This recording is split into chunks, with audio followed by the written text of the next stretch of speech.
The supplications at the start of the prayer, that is after takbir. There are a number of supplications that the Prophet ﷺ used to do.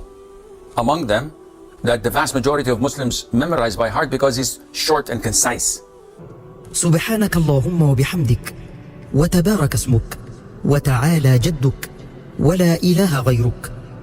The Prophet used to say alayhi salatu wasalam, how perfect you are. This is one translation. And the most famous, glorified be, O Allah, and I praise you. Blessed you, or blessed be your name, and lofty is your majesty, and none has the right to be worshipped except you. What is this dua?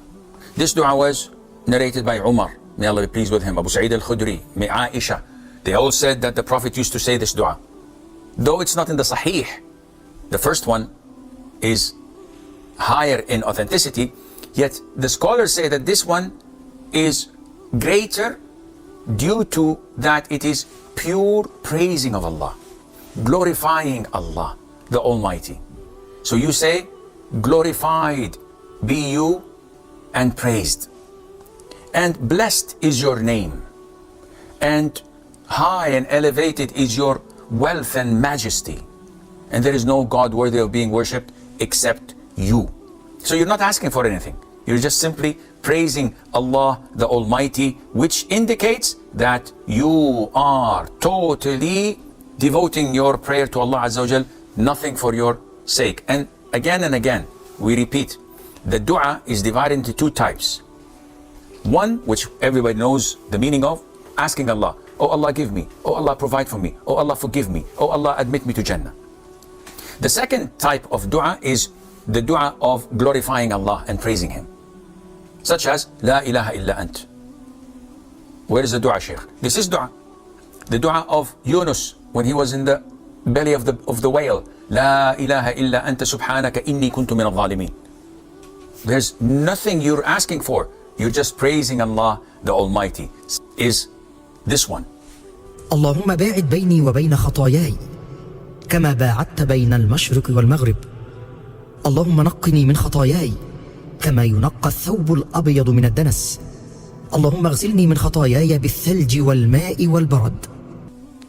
O Allah, distance me from my sins just as you have distanced the east from the west. O Allah, purify me of my sins as you purify a white garment from filth, or as we purify a white garment from filth. O Allah, cleanse me of my sins with snow, water, and hail.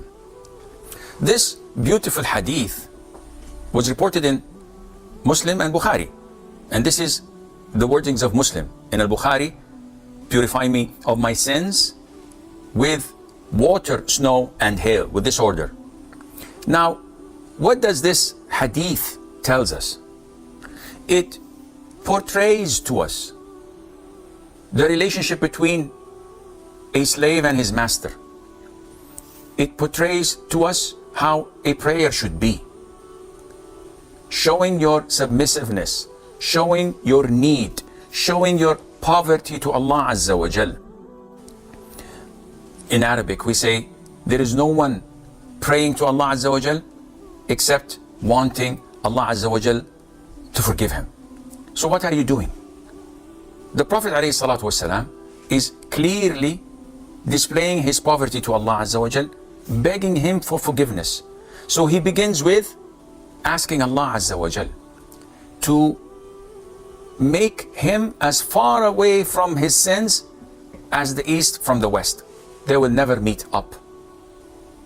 And this shows you the humility and the humbleness of the Prophet ﷺ, because Allah has forgiven all of his previous and coming sins.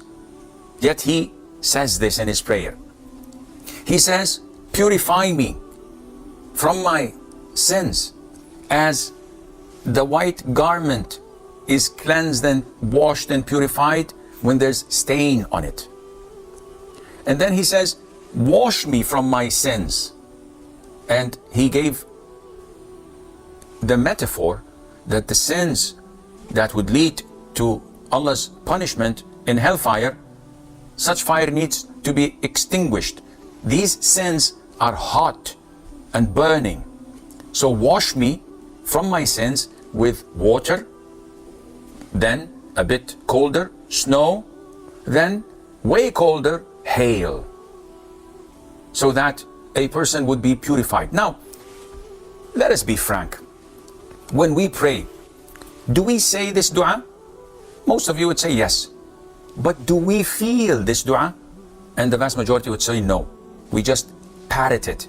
We just say it without concentration, without feeling the need to be purified from our sins. And this is why we rarely find a taste for our prayers. Unlike how the Prophet ﷺ used to deal with prayer. Beautiful meanings, strong and profound ideas and thoughts behind every single phrase you say in the prayer. This is one dua. Such praise is considered to be dua, but it's called dua al-thana, dua al-ibadah, dua of worship. Unlike dua of requesting, oh Allah forgive me, oh Allah protect me, oh Allah give me. This is dua al-mas'ala, asking Allah. And both are types of dua. Such dua and dhikr is to be said in the beginning of the salat, and this is all the time we